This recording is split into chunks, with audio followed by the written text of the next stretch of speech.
Turun ke lapangan tuh bukan pencitraan atau mencari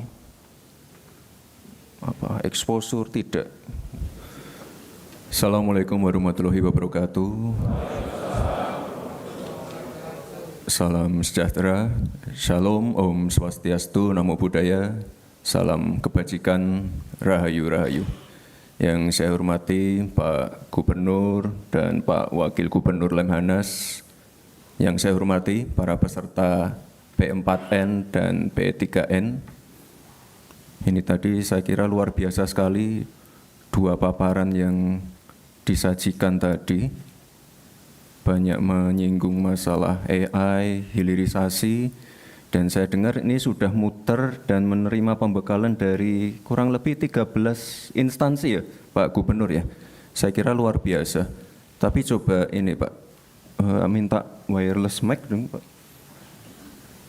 Kan sudah bertemu dengan menteri-menteri, instansi-instansi terkait. Mungkin ada masukan-masukan Pak yang lebih detail, yang lebih strategis terkait ini. Mungkin ada beberapa kementerian yang roadmap-nya harus dirubah atau roadmap-nya belum begitu detail. Coba seperti apa? Ini hari ini kita diskusi aja. Monggo, silahkan. Ada mic wireless. Siap. Mari silakan. Siap. Terima kasih izin Bapak Wapres RI. Kami izin memperkenalkan diri.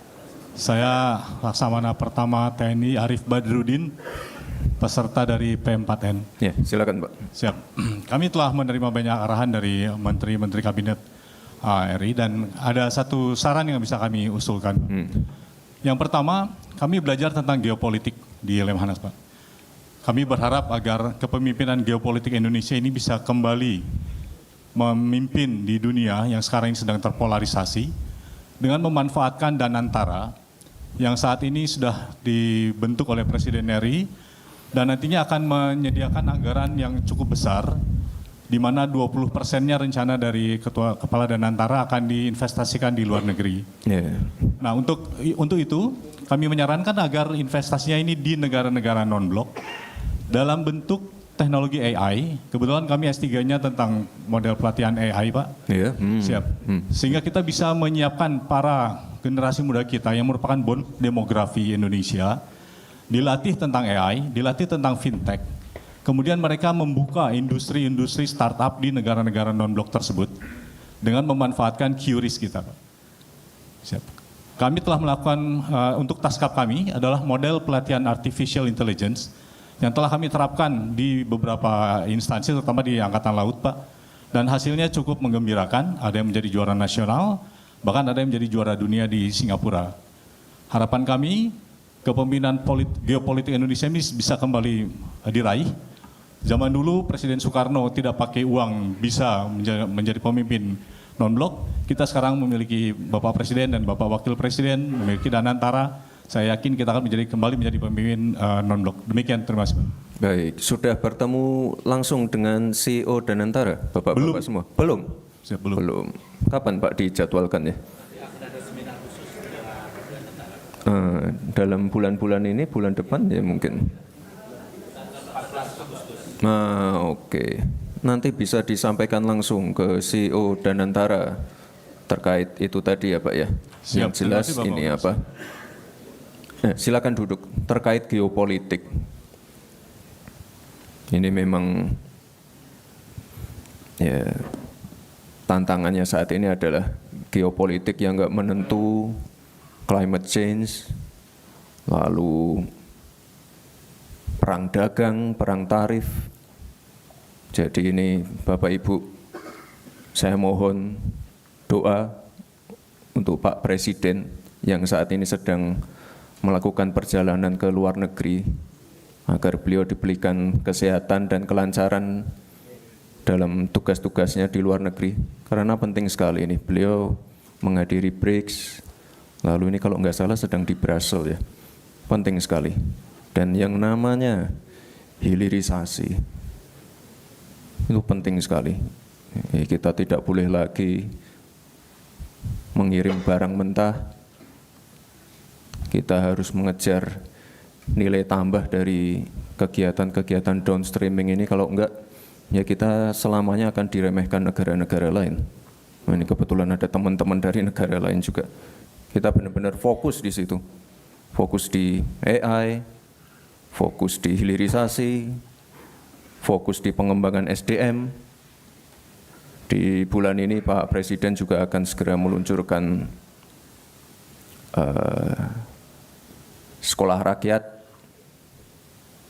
meluncurkan koperasi merah putih. Nah, ini untuk menghadapi tantangan-tantangan ke depan. Geopolitik, Rusia, Ukraina, Israel, Palestina, Israel, Iran, perubahan iklim. Kemarin juga Jakarta, Bekasi, Tangerang, saya baru pulang dari Tangerang juga banjir. Ini harus ditindaklanjuti juga. Banjir, kekeringan ekstrim.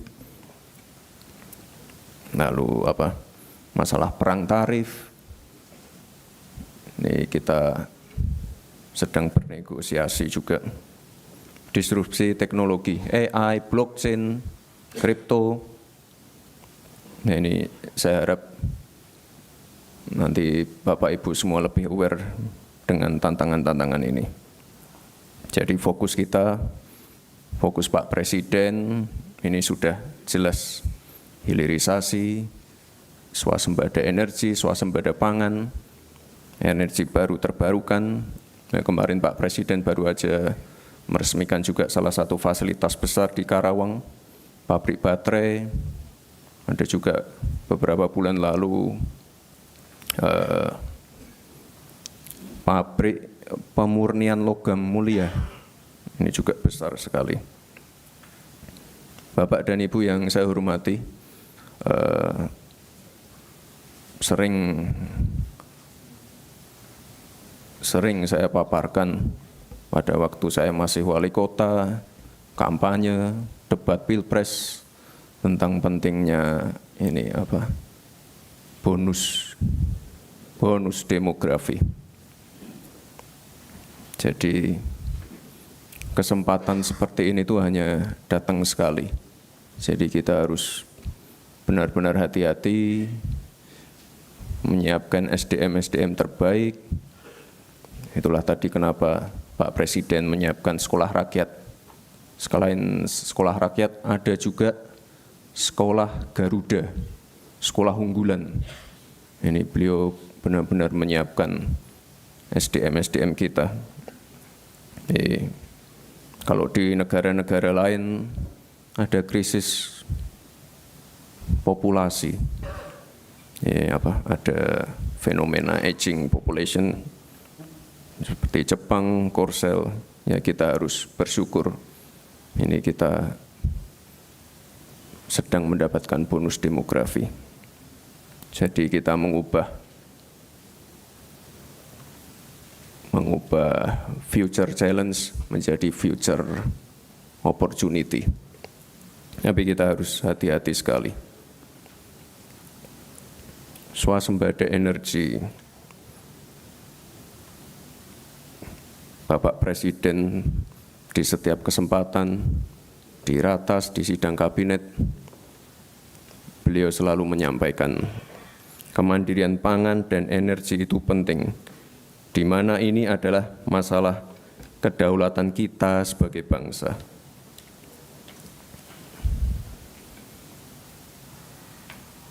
Saya baru aja pulang dari Jogja, panen tebu, lalu dari Banyuwangi panen tebu juga. Beberapa waktu yang lalu panen beras di Ngawi.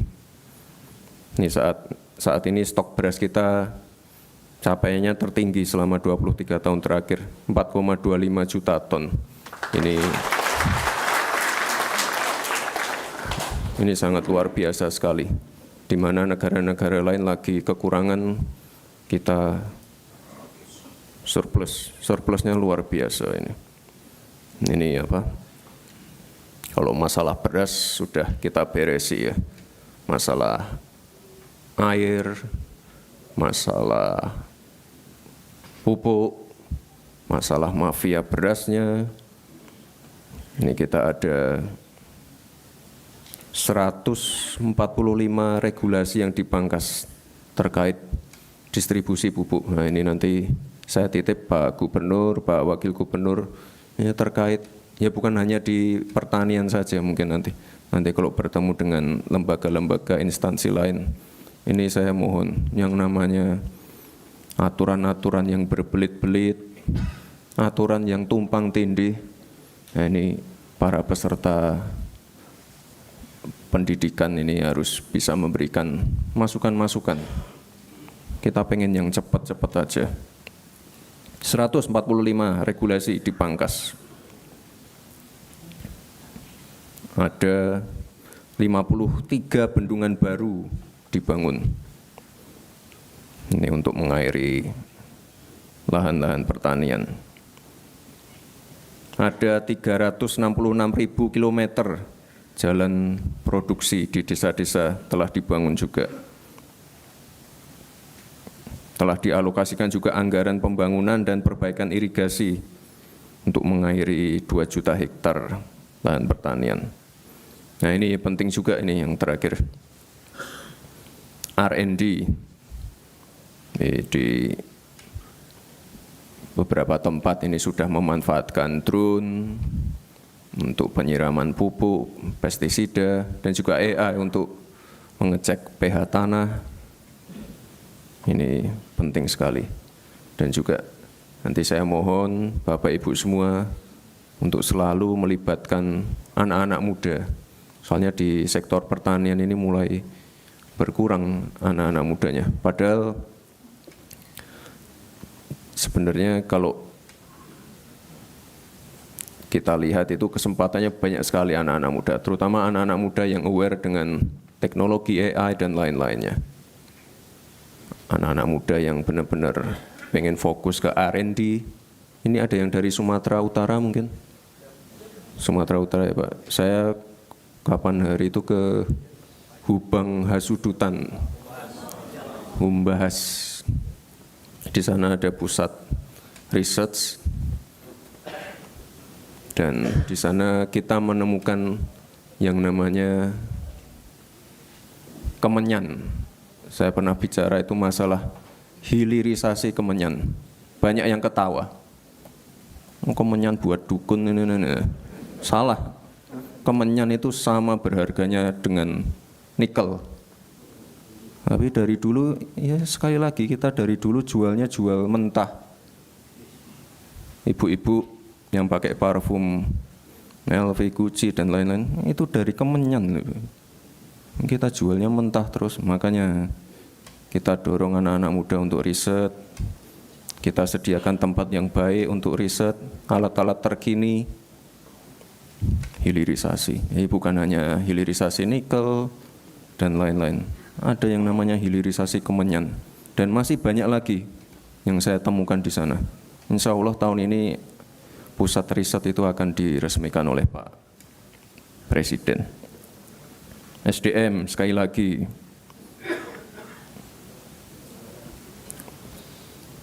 Sekarang kan sudah ada program MBG, ada CKG. Kemarin kalau saya cek terakhir untuk cek pengecekan kesehatan gratis itu sudah ada sekitar 10 juta orang yang memanfaatkan program ini. Penting sekali untuk deteksi dini. Jadi di usia dini sudah teridentifikasi penyakitnya apa, jadi pengobatannya lebih awal sehingga nanti angka harapan hidup bisa lebih tinggi. Sekolah Garuda, sekolah rakyat, dan juga program-program seperti KIS, KIP ini tetap akan dilanjutkan. Minggu ini program-program seperti BSU untuk warga yang gajinya di bawah UMR ini juga akan segera disalurkan. Lalu di sekolah-sekolah SD, SMP, SMA nanti ada kurikulum pelajaran pilihan, pelajaran coding dan AI di sekolah-sekolah. Ini penting sekali. Pak Presiden malah mengusulkan pelajaran matematika di tingkat TK. Penting sekali. Dan juga di tahun ini ada sekitar 19 T untuk merenovasi sekolah-sekolah yang rusak. Jadi Pak Presiden ini benar-benar punya concern yang sangat tinggi terkait pendidikan dan SDM kita. Mungkin ada yang mengusulkan lagi untuk masalah SDM, pendidikan, Bapak Ibu. Gantian yang ibu-ibu. Minta mikrofon, Mas. Silahkan. Baik, terima kasih Bapak Wakil Presiden yang kami banggakan. Saya Kartini, perwakilan dari Majelis Ulama Indonesia. Saat ini kita melihat bahwa pendidikan ini sangat penting, dan memang kami berharap hilirisasi ini juga mulai dari sekolah-sekolah yang ada di Indonesia. Selama ini apapun hasil dari research, kemudian hasil penelitian-penelitian, itu tidak ada kontribusi yang melekat dengan dunia usaha gitu. Jadi misalnya penelitian-penelitian saat ini tidak langsung bisa menghasilkan sesuatu yang bisa dilakukan, yang bisa berguna untuk bangsa ini karena hanya berupa kertas atau paper. Dana-dana untuk penelitian, dana-dana untuk melakukan research itu sangat kecil sekali gitu. Nah, berharap hilirisasi ini juga, ini kaitannya juga dengan dunia pendidikan. Seperti yang tadi Bapak sampaikan, mulai dari pendidikan paling dasar, misalnya dari TK, PAUD, kemudian SD, SMP, SMA, ini juga memungkinkan untuk bisa dikembangkan lebih kuat lagi. Saya beberapa kali kunjungan ke luar negeri mewakili dari Indonesia kaitannya dengan pendidikan yang ada saat ini. Kami berharap memang dilibatkan dengan program hilirisasi ini. Sekaligus ke depan itu hilirisasi ini juga melibatkan dari kementerian yang ada, dari Kemendikdasmen, Kemendristekdikti, dan Kementerian Agama yang di sana juga ada ribuan sekolah-sekolah kita. Bagaimana lembaga pendidikan kita akan maju karena kita berharap ada sentuhan-sentuhan yang saat ini dari hilirisasi ini yang kemudian bisa didanai oleh Danantara dan dari semua aspek yang ada. Itu yang kami harapkan. Dan yang terakhir adalah hasil-hasil produk yang kemudian yang dikembangkan di dunia pendidikan itu juga bisa kolaborasi dengan dunia usaha. Itu yang kita harapkan dari beberapa kali dari diskusi yang ada. Dan terakhir ini adalah banyak sekali dari teman-teman ini adalah para ahlinya dari dunia pendidikan. Mudah-mudahan Bapak bisa berkenan ke depan ini juga dilibatkan. Terima kasih. Assalamualaikum warahmatullahi wabarakatuh. Waalaikumsalam. Ya, itulah kenapa tadi saya menyinggung sedikit masalah R&D research yang ada di Humbas tadi, Bu. Nah, kita ke depan pengen ada lebih banyak lagi tempat-tempat seperti itu. Itu tadi saya bicara masalah apa yang di Humbas itu Kemenyan, lalu Pak Presiden juga sudah memberikan target ke CEO Danantara. Ini kan kita lagi kenceng-kencengnya nikel, baterai untuk EV. Nah, ke depan nanti Pak Presiden sudah menargetkan juga kita harus punya EV asli dari Indonesia.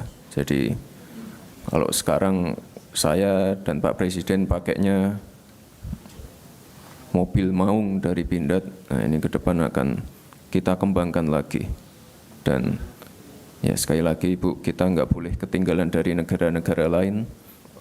Anak-anak muda, usia produktif, nah ini yang harus kita dorong terus. R&D penting, tapi R&D yang harus di follow up dan bisa memberikan multiplier effect yang baik ke masyarakat. R&D, ketemu formulasinya, produk unggulannya apa, ini yang harus dikejar terus. Jadi tidak bisa berhenti di R&D-nya saja, tapi harus benar-benar jadi produk unggulan kita.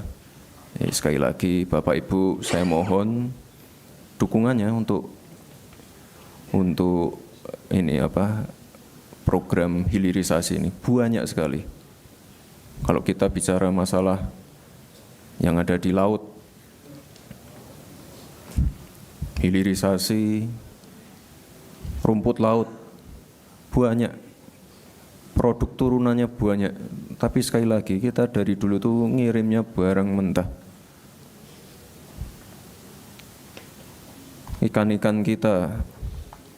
Harusnya kita dari dulu bikin cold storage, bikin industri pabrik pengalengan. Ini yang kita kejar sekarang. Baik Bapak Ibu yang saya hormati,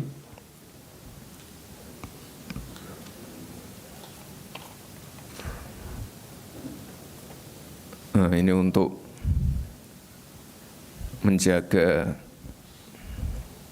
daya beli, menjaga perputaran ekonomi di tingkat masyarakat. Pak Presiden juga sudah mendorong bantuan-bantuan seperti PKH, bantuan pangan, diskon listrik, subsidi upah, diskon transportasi, diskon tarif tol. Semua itu untuk menjaga daya beli dan perputaran ekonomi. Nah, ini ke depan PR-nya bagaimana bantuan-bantuan itu bisa tepat sasaran. Ya sekali lagi digitalisasi, AI. Kemarin ada berita itu apa itu yang lagi rame, apa penerima bansos rekeningnya untuk judul, nah gimana itu? Atau banyak yang fiktif dan lain-lain tidak tepat sasaran. Ini pentingnya digitalisasi. Kalau tidak salah itu nanti di bulan depan pas 17 Agustus Pak Presiden juga meluncurkan ini apa? Digital ID ya. Jadi biar ini apa? Yang namanya apa? Bantuan-bantuan, bansos-bansos itu bisa tepat sasaran semua. Sedang kita perbaiki Bapak Ibu. Lalu kemarin kami juga di berbagai kesempatan Banyuwangi, Bondowoso, di Sleman, mungkin Bapak Ibu udah tahu yang namanya program PNM Mekar. Udah tahu ya Bapak Ibu ya, PNM Mekar ini program lama, tapi dilanjutkan. Saat ini nasabahnya ada 17 juta. Plafonnya enggak tinggi-tinggi banget. 5 juta, 10 juta, tapi semuanya ibu-ibu. Semuanya ibu-ibu. Dan dari sini kemarin, wah itu luar biasa, kemarin di Sleman. Cuma jualan keripik, jualan handicraft, anaknya bisa sekolah di UGM, kuliah di UGM. Luar biasa sekali. Dan yang paling penting ini, ya karena ini ibu-ibu, lebih tertib. NPL-nya rendah sekali, 1,74. Itu rendah sekali. Artinya kalau NPL-nya rendah, kredit macetnya hampir tidak ada.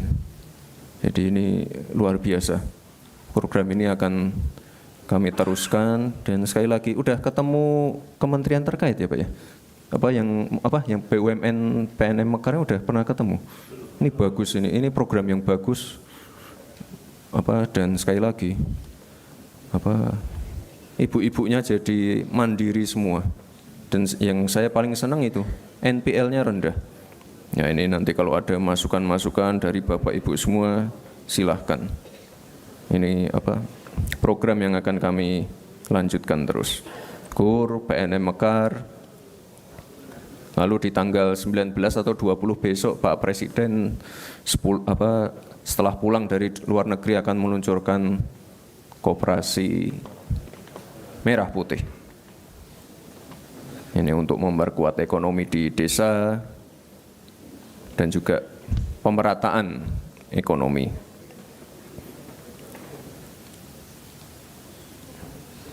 Bapak Ibu, ini sebagai penutup,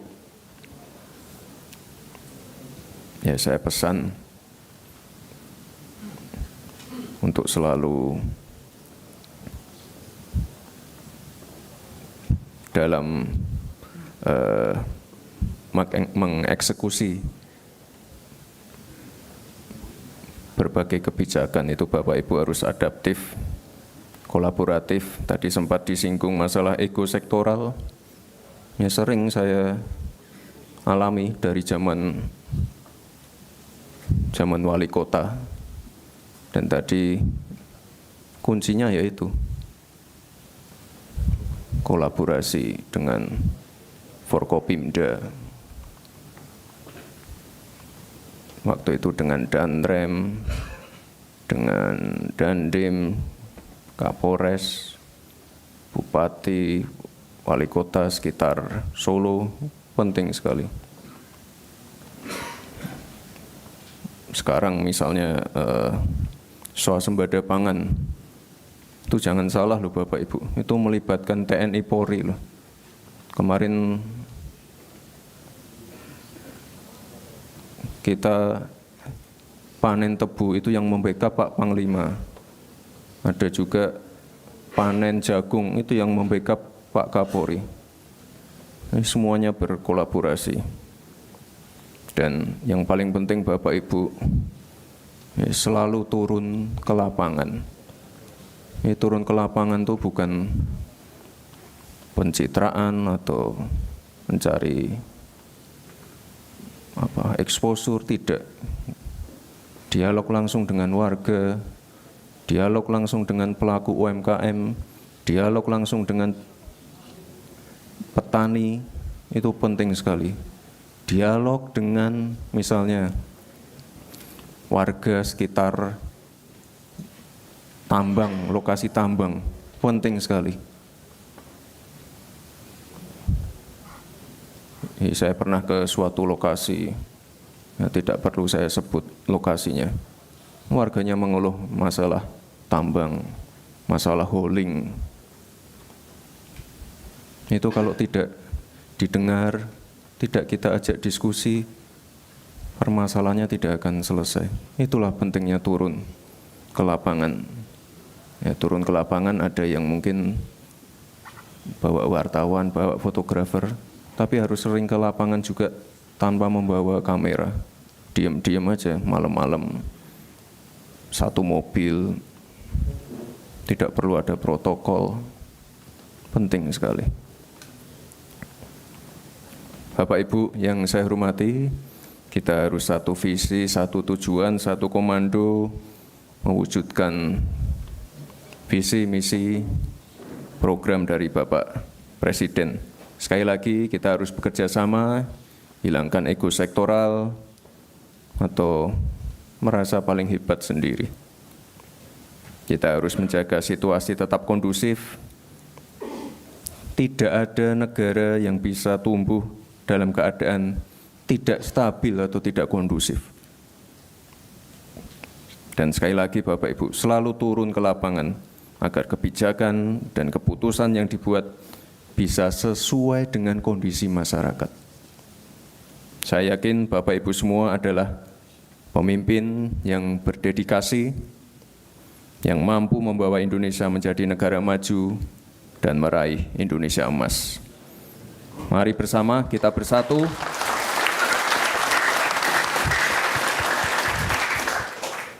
Mari bersama kita bersatu membangun bangsa yang kita cintai ini.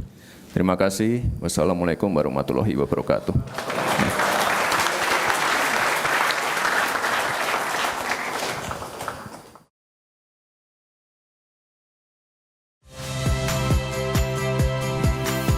Saya Radi Saputro.